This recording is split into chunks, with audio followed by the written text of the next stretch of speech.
dia! Estamos começando mais um programa Conhecendo o Seu Direito aqui na TV Cidade, canal 28. Todas as terças e quintas temos um encontro marcado para levarmos até você informações importantes. E hoje nós temos um convidado muito especial. Nós vamos conversar com Américo de Lira, ele que é professor e pesquisador em Relações Internacionais da Universidade Federal de Roraima. E nós vamos falar sobre reforma política, um tema atual e muito importante que você precisa ter conhecimento. Lembrando que você pode ter acesso a essa entrevista também através do YouTube, na minha página, Dolane Patrícia RR. Se inscreva no YouTube, entre na minha página e você poderá, inclusive, falar o que você achou da entrevista e fazer seus comentários também. Assim você pode nos acompanhar no Facebook, no Instagram e no Twitter. E pode participar também através do telefone 91 11 37 40. Nós iremos para um breve intervalo comercial e daqui a pouco estaremos de volta com esse assunto polêmico e muito atual. Não saia daí.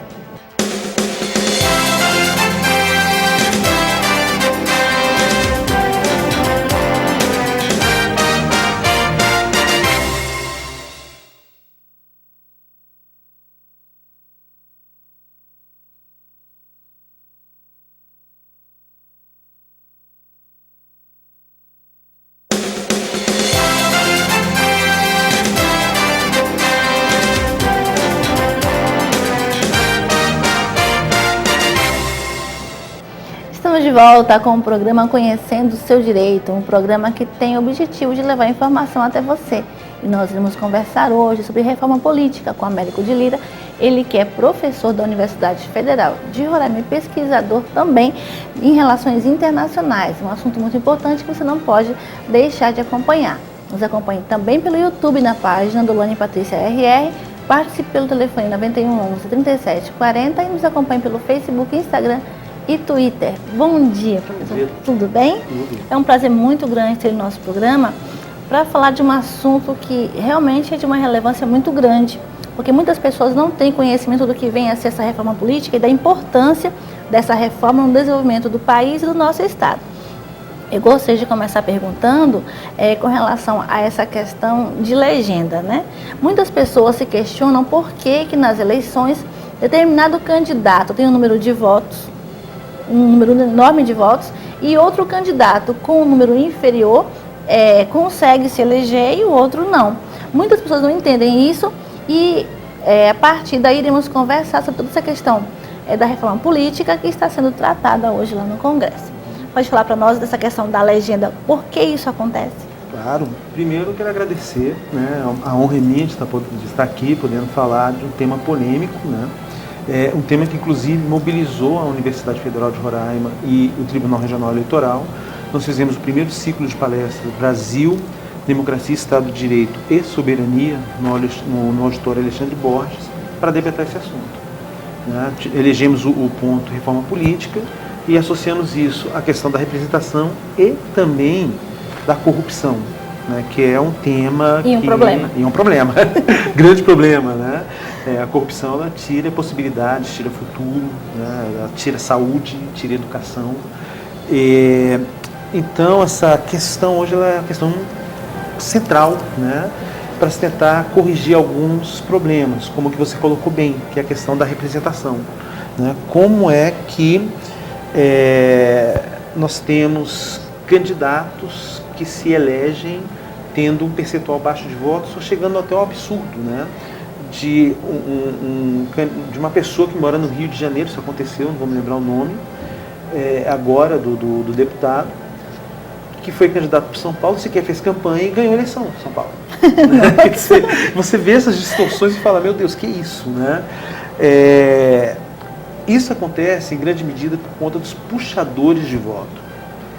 Pessoas como Tiririca, que têm uma inserção maior na mídia. Mais engraçado, né? Então as pessoas votam por esse motivo. Como protesto, né? Quer dizer, eu estou tão cansado de um Congresso que é caro, de um Congresso que é pouco produtivo, e voto nele, como aquele protesto, que também é um protesto que se vota contra quem protestou, né? Porque não é bem por aí que você resolve. Com certeza. Mas essas figuras acabam sendo puxadores de votos e trazendo outras pessoas. Hoje nós temos a relação um homem, um voto, né? dentro da perspectiva da proporcionalidade, que é isso. Os partidos se unem em forma de coligação. Cada coligação tem um percentual de votos, que é o quociente eleitoral, ou seja, a partir daquele quociente ele pode eleger um deputado, né? Seja federal, estadual, né? Então os partidos se unem para formar uma coligação. Essa coligação ela vem para puxar votos. Isso quer dizer o quê? Quer dizer que o candidato A de uma coligação forte teve, vamos supor, 100 votos. Outro candidato sem coligação teve 200 votos. O candidato de 50 votos, de 100 votos, me desculpa, ele entra, de 200 fica fora. Tá? Então você tem a questão da coligação que determina a entrada do número de deputados. É meio injusto, né? Totalmente. Você quebra a representação. Agora, por outro lado, você também tem algumas preocupações que são pertinentes, que estão no Congresso também, que é a questão das minorias. Né? Ou seja, como eu posso eleger, que em tese o parlamento ele tem que ser a casa do povo. Né? Ou seja, você precisa fazer com que a sociedade se expresse lá dentro. Né? Que você tenha, pegar outro assunto polêmico, defensores do LGBT, como é o caso do Jean Willis, e você tenha Bolsonaros. Né? Então, ou seja, você tem representantes de todas as classes, de todas as situações. Então você não pode criar uma ditadura dentro do parlamento. O parlamento ele precisa ter esse escopo. E há uma grande preocupação de se manter ou tentar se conquistar mais isso. Né? Se deixar que as minorias estejam representadas. Né? Mas assim, o sistema de representação que nós temos hoje é complicado. Porque ele permite fatos como esse, quer dizer, um sujeito no Rio de Janeiro se elege para São Paulo. Porque ele estava numa coligação em que alguém puxou ele. Que foi até o Enéas, né? O Enéas era vivo, então ele foi, passou eu acho que o recorde absoluto de votos no Brasil. Foi uma votação enorme, foi uma coisa absurda. Então, quer dizer, ele foi e levou muita gente junto. Só que você vai muita gente junta sem ter representatividade. As pessoas não representam ninguém naquele estado por onde foram eleitas, me desculpa, e vão pelo dinheiro, vão pelas facilidades que se tem como deputado, como parlamentar. Né? Então, sim, você cria desproporções e isso compromete a democracia. E essa reforma política, ela veio mudar isso e mais algumas coisas? O que essa reforma política que está sendo tratada nesse momento da história do nosso país traz de mudança positiva para nós, diretamente? Ótimo. Eu acho que o primeiro passo é a própria ideia de partidos. Nós não temos uma tradição de partidos políticos no Brasil. Nós temos muita questão pessoal. Ninguém nem briga no partido que está votando. A pessoa não vota. Ninguém sabe qual é o partido do candidato dele. A pessoa vota, quer dizer, é o sujeito simpático. Vamos pegar casos aí. As pessoas votaram no Romário. O Romário teve uma votação enorme, porque o Romário foi o cara que deu a Copa de 94 para o Brasil. Foi o grande atacante. Em cada motivo, né? Quer dizer, eu não nego isso, né? Temos aí um craque, mas assim, é suficiente para eleger uma pessoa? Será que, poxa, ele está na casa maior que o Senado, né? E aí, será que ele tem escopo, né? Bagagem para isso, né? Porque aí você dissocia, né? O político do grande jogador. Mas, assim, há uma proposta de se, pelo menos, colocar em relevo os partidos. Porque, queira ou não queira, são os partidos que alicerçam uma democracia. São eles que representam setores da sociedade.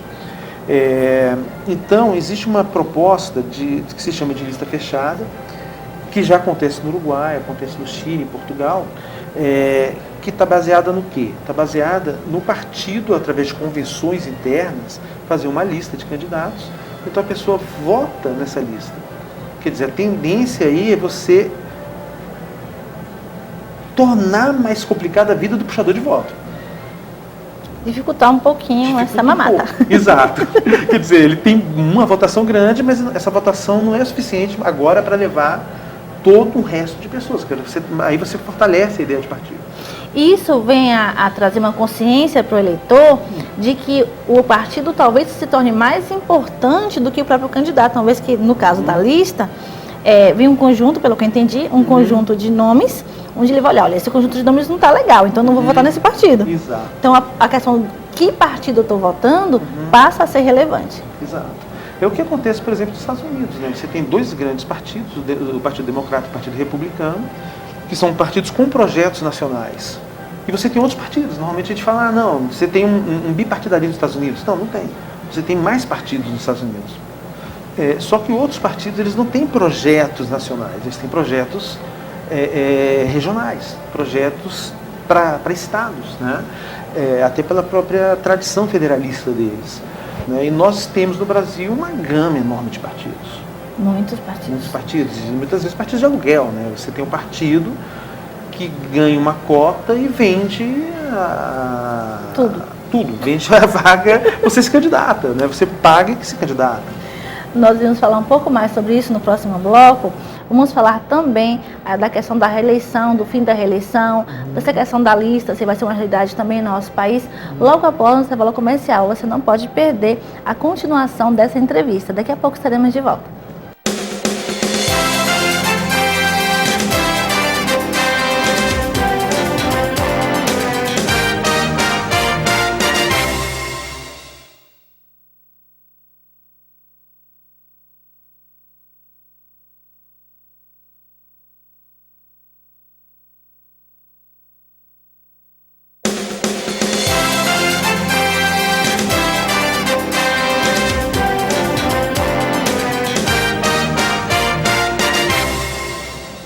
Estamos de volta com o programa Conhecendo o Seu Direito. Estamos conversando com o professor da Universidade Federal de Roraima, ele que também é pesquisador das relações internacionais.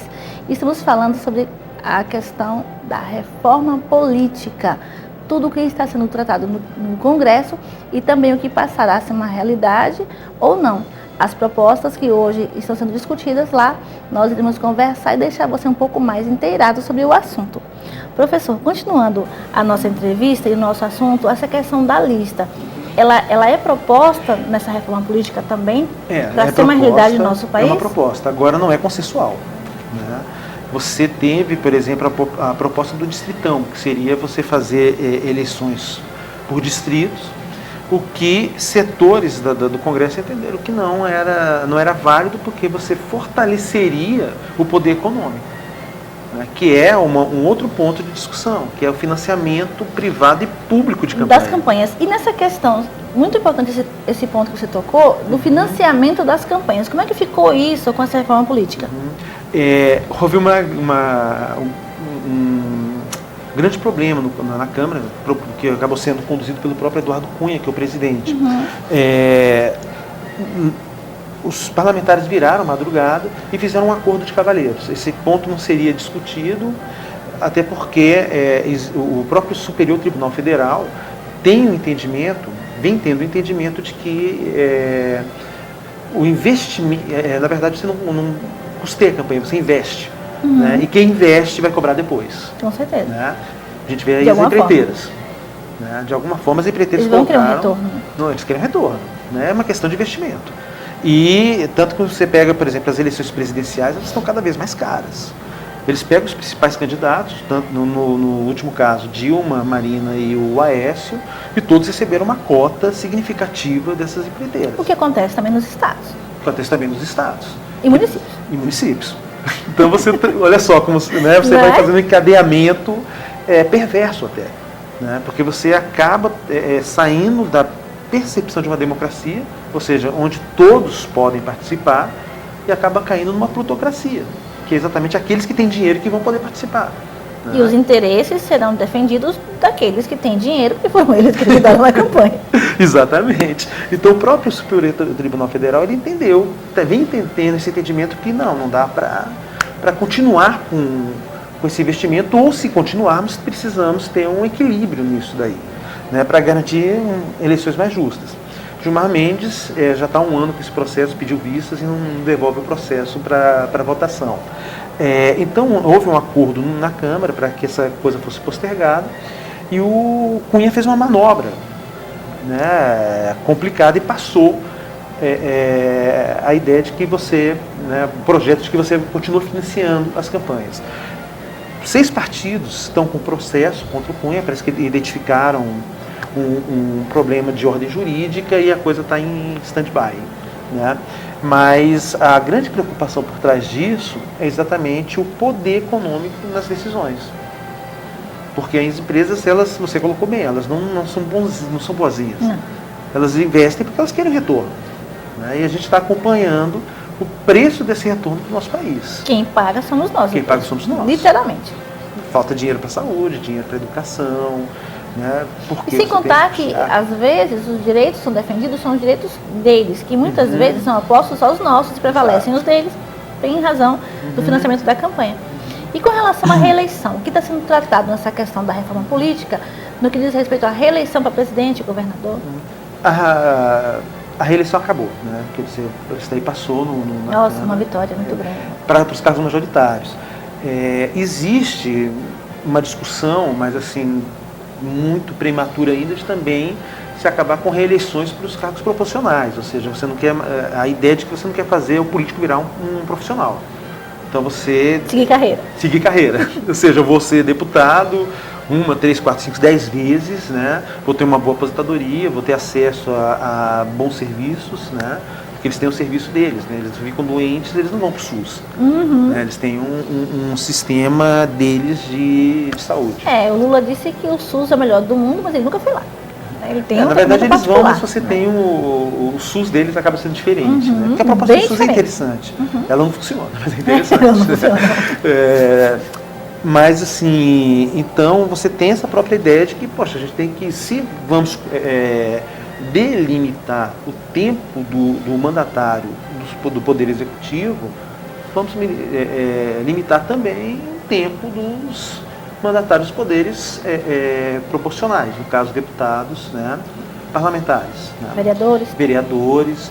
Há uma proposta, essa ainda também é uma proposta polêmica, que é fazer coincidir as eleições, ou seja, nós temos eleições de 4 em 4, que são para governadores, presidente, deputados federais e senadores, e de 2 em 2, que vem prefeitos, os vereadores, né?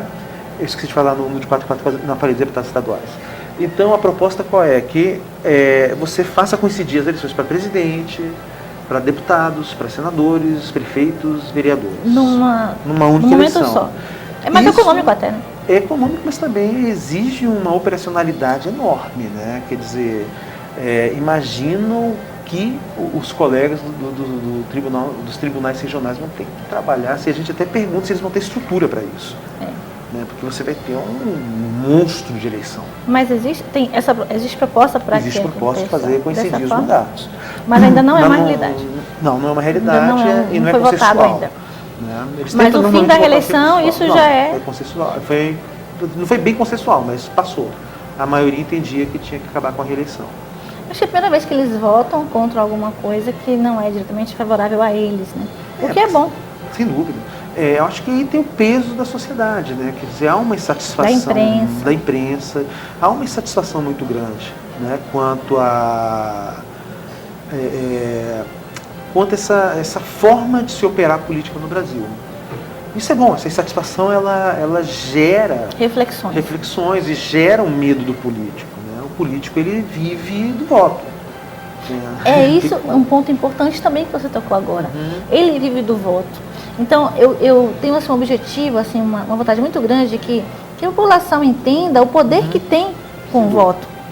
Por isso a questão da importância de ver que partido o seu candidato faz parte, quem pode ser puxado se o seu candidato for eleito, e da importância também de conhecer essa questão política. A reforma está vindo aí e as pessoas precisam saber exatamente o que ficou votado, o que vai estar valendo, o que não vai, e votar cada eleição mais consciente. E essa questão da reeleição, do fim da reeleição, é uma coisa muito importante, porque vai ter uma preocupação maior até dos próprios candidatos, tipo, tem que fazer um bom governo, porque se eu quiser ir para o Senado, porque vai ter que mudar de cargo, se eu quiser continuar na carreira política, vai ter que concorrer mais para uma outra coisa. E como você vê hoje a importância dessa reforma para o país? Eu acho que é fundamental, né? Primeiro porque nós estamos, por exemplo, nós criamos uma Câmara que é fortemente o interesse de grupos econômicos. Não estou dizendo que os grupos econômicos não possam ter representação, não é isso. Só que você cria desigualdades muito grandes. Se você tem os grupos econômicos mais fortes do que grupos de trabalhadores, por exemplo, não existe a possibilidade de negociar. Se você é mais forte, você não negocia com o mais fraco. Você negocia com aquele que pode te oferecer algum grau de existência. Verdade. Né? E a Câmara, o Parlamento é isso. Nós temos uma visão muito romântica do político, né? Aquela visão de que o cara vai ser o salvador da pátria. Não. O parlamentar, ele é um negociador, ele é um articulador. Então, se ele quer aprovar um projeto, ele tem que saber negociar. Ele vai ter que saber ceder, ele vai ter que saber compor. Né? E isso é importante. Porque é nesse jogo que a gente equilibra as forças. É nesse jogo que o trabalhador se protege. É nesse jogo que o empresário também se protege. E é aí que vem a importância das propostas dos candidatos. Exatamente. De conhecer essas propostas. E eu acredito que a reforma política ela já vem tarde, na verdade. Com certeza. Tinha que ter pensado muito antes disso. Aliás, há muito tempo vem se discutindo, só que agora parece que a coisa vai ser uma realidade. Né? Você vê, acho que a partir de 2012, os políticos sentiram que a coisa estava mudando para o lado deles. Né? Talvez eu li isso de um cientista político, foi uma avaliação muito interessante. O Brasil viveu momentos, né? Primeiro momento de redemocratização, quer dizer, você sai de uma ditadura civil-militar para uma democracia, você tem uma Constituição, ao mesmo tempo você tem um problema de inflação altíssimo. A gente pega a década de 80, foi um problema enorme. Eu me lembro das fiscais do Sarney, né? Verdade. Que as pessoas iam para ficar anotando preço de produtos e os produtos aumentavam do dia para a noite. Era uma coisa incrível.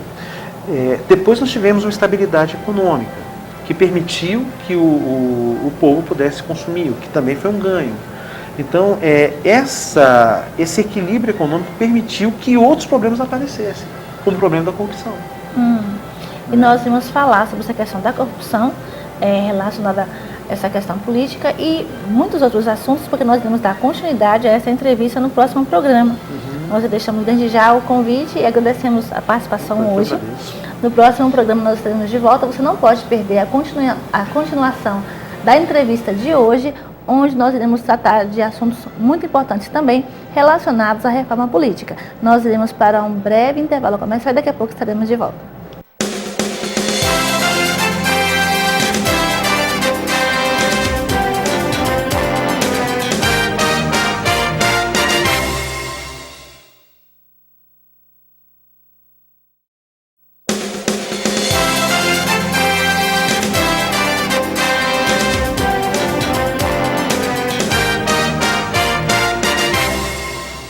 Bom dia! Estamos começando mais um programa Conhecendo o Seu Direito, um programa que tem o objetivo de levar a informação até você.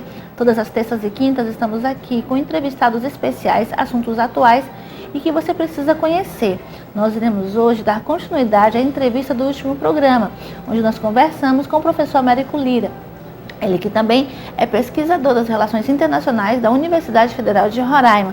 Estamos falando sobre o tema importante que é a reforma política. Você não pode deixar de acompanhar essa entrevista durante o nosso programa e também em nossa página do YouTube, Dolane Patrícia RR. Você pode entrar no YouTube, colocar Dolane Patrícia RR e se inscrever na minha página para poder comentar as entrevistas que estão ali. Nós iremos também aguardar que você nos siga pelo Instagram, pelo Twitter, pelo Facebook. E pode participar também através do telefone 91 11 37 40, dando sugestões para o nosso programa. Nós iremos para um breve intervalo comercial e daqui a pouco estaremos de volta.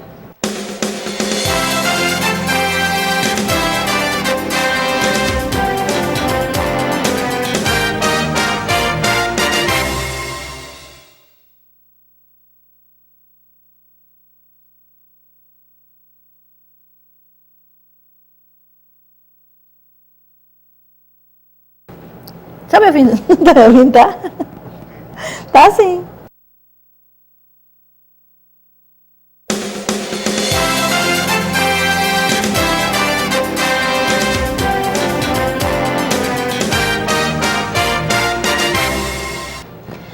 Estamos de volta com o programa Conhecendo o Seu Direito, conversando hoje com o professor Américo de Lira. Ele que também é pesquisador das relações internacionais da Universidade Federal de Roraima. E nós iremos continuar, na verdade, a conversa do último programa relacionada à reforma política, um assunto muito importante e atual que você precisa conhecer. Bom dia, professor. Bom dia. Mais uma vez é um prazer tê-lo conosco. E nós gostaríamos de, nesse programa, dar continuidade à entrevista, já falando na questão da reforma política, o que essa reforma vem trazendo no que diz respeito ao combate à corrupção. Perfeito. A ideia central é de que o financiamento privado de campanha, ele acaba gerando a corrupção. Por quê? Porque você tem um investimento por parte das empresas. A empresa vai cobrar esse investimento depois. E o parlamentar que foi eleito, ele vai ter que se desdobrar para poder garantir o retorno. E como as eleições estão cada vez mais caras, a tendência é que o retorno também seja maior. Né? Existe essa compensação. Te invisto na tua candidatura, você me reinveste depois. Né? Hoje nós percebemos, no próprio escândalo da Petrobras, como esse mecanismo de formação de caixa 2, né, de retribuição de recursos para empresas, eles estão cada vez maiores. Né? Quer dizer, existe uma realidade que atinge a todos os partidos, né, pelo menos os maiores partidos, em termos de eleição dos seus parlamentares. Então, a ideia de se ter o financiamento público ou um financiamento mais equilibrado, né, que permita uma disputa mais justa entre os candidatos, é algo que tem tomado muito tempo dentro do parlamento. Porque aquele que não tem a campanha financiada, ele acaba sofrendo as consequências porque faz uma campanha muito menor. E acaba ganhando, e acaba ganhando o candidato que teve maior financiamento na campanha. As campanhas hoje, elas são grandes shows, né? Você tem o candidato, ele é um produto, e o produto vende, o produto mais bonito vende. Então você precisa ter um conjunto de gastos que vão do marketing até a inserção de tecnologias que custam dinheiro, que são caras. Né? E isso acaba criando engraçado isso, ela acaba criando um distanciamento do político da sociedade. Exatamente. E também do político que vai beneficiar a classe menos favorecida para representar no Congresso. Exato. Essa classe que é a que mais precisa de atenção. E o que viria a ser a cláusula de barreira dentro dessa questão da reforma política? A ideia de que, como nós temos uma pulverização de partidos, e isso acaba também contribuindo com a corrupção, por quê? Porque você tem partidos que vendem vagas, né, para candidatos, quer dizer, o cara tem dinheiro, ele paga e vai ser candidato por um determinado partido que entra em coligações, que, como nós falamos no programa anterior, né, são beneficiados por esse sistema de representação. Quer dizer, a sua coligação tem alcança o quociente, então os candidatos mais votados ali dentro vão ser puxados. Né? Então, o que se propõe? Que exista um índice mínimo, 2% da votação nacional, para que o partido tenha acesso ao parlamento e que ele tenha acesso ao fundo partidário. Isso dá mais uma ideia de igualdade entre os candidatos que vão disputar as eleições. Exato, mas uma ideia de igualdade e também de um controle dos partidos, porque a ideia é de fortalecer também os partidos. Os menores, principalmente. Exato, porque você precisa ter o controle. Né? Assim, senão você acaba tendo uma pulverização e um gasto também muito grande. A quantidade de partidos políticos é enorme no nosso país. Sim, é muito grande. Eu não vou saber te dizer quantos partidos hoje. Mas isso também dificulta essa questão do controle que você falou. Sim. Então a cláusula de barreira é um mecanismo que se pensa para ter esse controle, para barrar. A ideia é exatamente essa. Barrar. Você colocou bem a palavra, é barrar. Então hoje há uma perspectiva, estudos de que nós teríamos, dessa multidão de partidos, né, com a cláusula de barreira, nós chegaríamos a 5, 6 partidos. Nossa, isso é muito bom. Conseguiriam efetivamente atender a exigência. Né? E fica mais fácil fiscalizar e controlar. Sim. E combater, entre aspas, essa questão da corrupção. Né? Fica mais porque fácil. No Brasil é uma coisa vergonhosa, assim, comparando com os outros países, que vê isso de uma forma absurda. Né? Exato. Então, e eu acho que essa reforma veio numa boa hora e eu acho que traz esperança para as pessoas de que ainda há como mudar essa realidade que existe hoje no nosso país. Ela vem tarde até, né? Acho Bem tarde, mas antes tarde do que nunca. E eu gostaria que você falasse para nós agora com relação à questão da representatividade feminina lá no Congresso. O que acontece com relação a isso dentro da reforma política? Olha, a participação das mulheres no parlamento brasileiro é baixíssima, baixíssima mesmo. Chegamos aí talvez a 10% das cadeiras ocupadas por mulheres. Isso é muito baixo. Domínio masculino absoluto. Domínio masculino absoluto. Isso tem uma consequência drástica, né? Nós temos uma cultura machista. Temos. Né? Temos uma cultura machista. Por exemplo, sempre ouço brincadeiras quando a pessoa chega e fala: vamos fazer a lei João da Penha. Aí tu olha e fala: meu amigo, onde você viu mulher bater em homem? Né? Então assim, mas você tem o contrário, é verdadeiro. Nós temos coisas absurdas. Né? O cara bate na mulher, não satisfeito, mata. Casos como um destemperado que jogou água ou óleo quente na mulher. Chega, isso é absurdo. Então assim, se ele não tem o medo de ser punido pela violência, ele vai usar da violência. Né? Então, assim, essa percepção machista está no parlamento. E se a mulher não tem uma representação, fica difícil para ela se afirmar. Né? E defender os seus direitos. Como mulher. Exato. E de que forma essa reforma vem tentando resolver essa questão? Forçando os partidos a ter um número maior de candidaturas femininas. Ou seja, você tem que entrar com... Mas, tipo, é como se fossem deficientes no concurso público, que tem um número obrigatório. Seria uma forma, nesse caso, acho que seria algo próximo. Assim, numa linguagem assim, prática, sim, mais ou menos isso. Forçar teria que ter um percentual feminino dentro no partido para que seja eleita uma mulher para determinado cargo. Exatamente.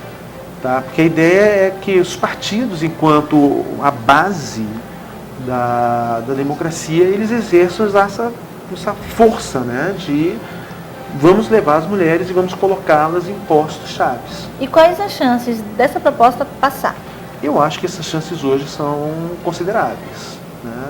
Primeiro porque se há uma participação baixa em termos numéricos, nós temos uma participação qualitativa das mulheres. Você tem deputadas que têm uma produção melhor do que muitos homens. Porque a gente não fala normalmente da produção dos deputados, né? Ou seja, quantas comissões esse deputado participa, quantos projetos ele apresentou. Não se fala muito nisso. Não se fala isso. Né? Deputado e senador, né? Vale a pena colocar isso. Né? Que você precisa ver isso. Ou seja, o meu parlamentar, né? Aquele que eu votei, ele apresentou o que de projetos? Quantos projetos ele conseguiu aprovar? Às vezes as pessoas nem sabem disso e votam nele novamente. Exato. Às vezes você tem aquele candidato, aquele político que fala mal de Deus e do mundo, mas assim tem um mandato medíocre. O cara nunca aprovou um projeto, nunca apresentou um projeto.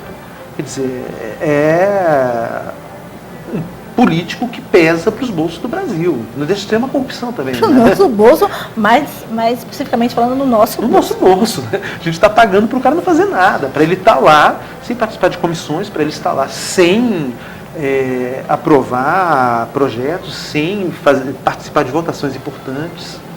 Então é muito importante fiscalizar e saber o que os parlamentares estão fazendo, os projetos que estão levando e estão sendo aprovados. Nós iremos para um breve intervalo comercial e daqui a pouco estaremos de volta dando continuidade ao assunto reforma política. Não saia daí.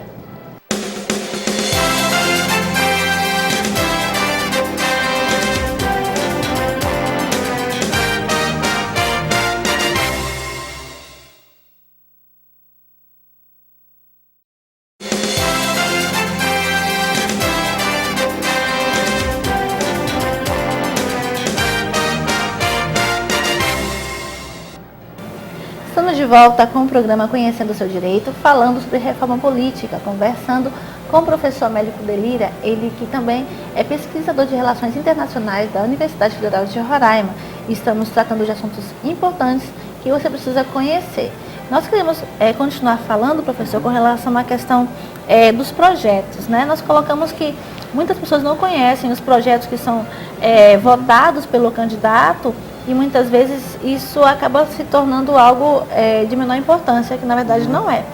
Como funciona essa questão dos projetos que são apresentados pelos políticos e qual a importância disso para o nosso país e nosso estado? Olha, o deputado, ele representa imediatamente o interesse do Estado que ele defende, que ele representa. Né? Então, você tem projetos que podem beneficiar desde fundos que possam ser investidos em setores produtivos. Eu estou pensando aqui, por exemplo, setores que lidam com atividade agrícola, eles poderiam ter nesses deputados a possibilidade de construção de um projeto conjunto, que vai ser apresentado. Para beneficiar a classe. Vai beneficiar a classe.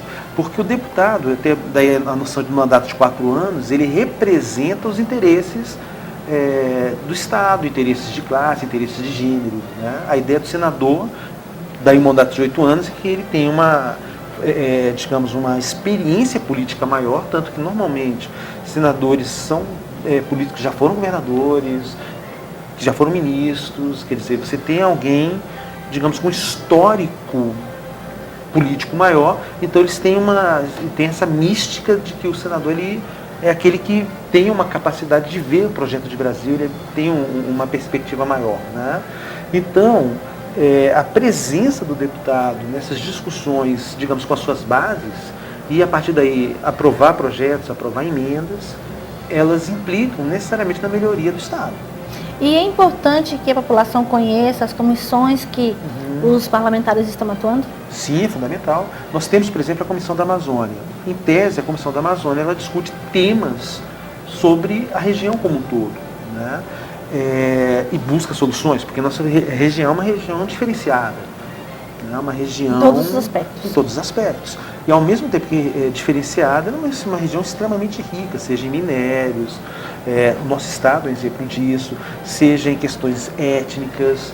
Quer dizer, é um estado com potencial que muitas vezes a gente não percebe, um potencial de desenvolvimento muito grande. Questão hídrica, nós temos água, quer dizer, falta água lá embaixo, nós temos aqui tem muita água. Nós temos ainda, eu costumo falar com os meus amigos, um céu lindo, a gente consegue ter um ar puro, coisa que lá embaixo você não tem. Então, assim, nós temos um manancial de coisas que precisam ser vistas, e existe a Comissão da Amazônia. Né? Tivemos parlamentares nossos já atuando nessa comissão. Mas poucas pessoas têm conhecimento disso. Poucas né? pessoas têm conhecimento disso. Qual a forma de fiscalizar essa questão de projetos, de comissão e até mesmo da reforma política? De que forma o cidadão hoje pode acompanhar o desenvolvimento de questões políticas como essas? Olha, você tem grupos, né, como Transparência Brasil, que tem sites, você pode entrar no Google, puxar, você tem ali um acompanhamento de votos, do perfil do parlamentar, do que está sendo discutido. Existem, por exemplo, eu assino a UOL ela tem um trabalho contínuo acompanhando o que está sendo feito, né? Os próprios jornais que você tem online e também a própria casa. A casa ela disponibiliza, tanto o Senado quanto a Câmara dos Deputados, no seu site disponibilizam acesso a essas informações. E é importante também, de vez em quando, comparecer às sessões, no caso dos estados, Sim, né, das assembleias, né, para saber o que está sendo discutido, tratado, votado, de que forma está sendo levada a sério a nossa vida lá dentro, está sendo discutida, né? É importante, sabe, Luana, a gente vê essa casa como sendo a nossa casa, quer dizer, a nome casa não é à toa, né? Exato. Quer dizer, a Câmara dos Vereadores, a Câmara dos Deputados Estaduais, ela é nossa. Tá? Nós temos representantes, quer dizer, que nós escolhemos. Tudo bem, tem a noção do cheque em branco, você elege o cara e tem 4 anos para votar no que ele quiser. Mas, e fazer o que quiser com o nosso dinheiro. Só que isso aumenta no momento que nós não participamos, no momento que você não está preocupado em saber o que está sendo votado, que você não está preocupado em acompanhar as negociações como estão sendo feitas, né? Essa movimentação que os políticos têm, que é normal. Acho que essa ideia de que nós não vamos negociar é uma ideia dura, não funciona. Né? Na política não funciona assim. Você precisa ter a noção de, muito bem, você não pode negociar o que vai criar prejuízo para o Estado, que vai criar prejuízo para as pessoas. Mas só tem uma forma de você impedir isso, que é acompanhando, que é exigindo, entendendo que aquele parlamentar é uma representação. Ele não é um servidor público efetivo, ele não passou por concurso, ele está ali para representar os interesses de um grupo. Verdade. E você tem todo o direito de exigir. E, assim, de que forma essa reforma política vai contribuir para as próximas eleições para prefeito e vereador que acontece no ano que vem? Olha, o fim da reeleição já acontece em 2018, né? Quer dizer, ainda os prefeitos podem se reeleger. Então você vai ter um período de ajuste, né? Para que, passando a ideia de que você tem eleições casadas, nessas eleições conjuntas, você teria aí nesse período de ajuste alguma coisa em torno de 6 anos de tempo para o prefeito administrar, né? E depois não poder mais voltar no processo de reeleição. Mas o fato é, a reeleição para os cargos majoritários, ela começa a valer a partir de 2018. Ou seja, terminado o mandato do atual presidente, você não tem mais o processo de reeleição. O próximo que se eleger sabe que se elege para aquele mandato. E o financiamento de campanha? Hoje, pela manobra que eu te comentei do Cunha, você continua tendo financiamento privado de campanha. Ou seja, o grande problema que foi identificado até pela Corte Maior do país continua existindo. Você tem essas assimetrias. Pode ser que até lá tenha uma mudança também? Sim, eu acho que sim, porque você tem, como eu te comentei, esse processo jurídico, mas você também tem procedimentos, quer dizer, passou na Câmara, mas tem que ir para a votação do Senado, tem que voltar. Então existe aí um tempo de manobra que com certeza não vai chegar talvez até a próxima eleição. Exato. Não dê tempo de concluir. Ou talvez dê, porque há um sentimento de mal-estar muito grande. Né? Você percebe... Principalmente na presidência. Então, eu acho que assim, é hora de pensar essa mudança. As pessoas, acho que os políticos estão antenados com isso. É evidente que você tem ali também defesa de interesse, tem políticos que se elegeram com bastante recurso, e as empresas, né? Tanto que assim, políticos que votaram contra o financiamento de campanha, no outro dia estavam votando a favor, quer dizer, fica claro que houve uma cobrança de lealdade ao que foi feito antes. Mas assim, o fato deles no primeiro momento terem votado contra já demonstra que eles sentem a pressão. E eles temem essa pressão. E o povo tem que pressionar mesmo. Tem que pressionar. O político funciona sendo pressionado, não tem como. Né? Você dá o poder para eles. Né? Tem que cobrar um pouquinho, o mínimo, também, né? O mínimo de cobrança, o mínimo de fiscalização, que aí já entra a nossa parte. Sem dúvida. Aí cabe a nós a responsabilidade de agir, né? Verdade. Nós queremos agradecer muito a sua participação no nosso programa. Foi, assim, realmente um ato de cidadania, porque levar informação, vir aqui explicar tão bem essa questão da reforma política é algo que beneficia muito a população, e nós queremos agradecer ao senhor por nos trazer essas informações tão importantes e dizer que estamos de portas abertas quando quiser voltar. Eu que agradeço e elogio o trabalho de vocês. Muito obrigada. Nós iremos para um breve intervalo comercial, daqui a pouquinho estaremos de volta.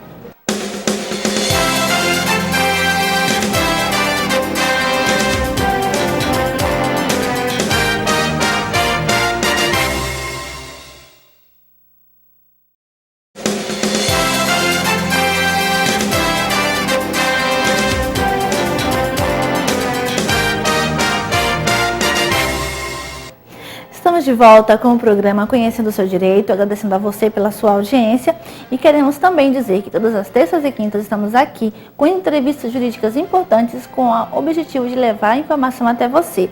Você pode nos acompanhar através do YouTube na página do Lani Patrícia RR e também no Facebook, Twitter e Instagram.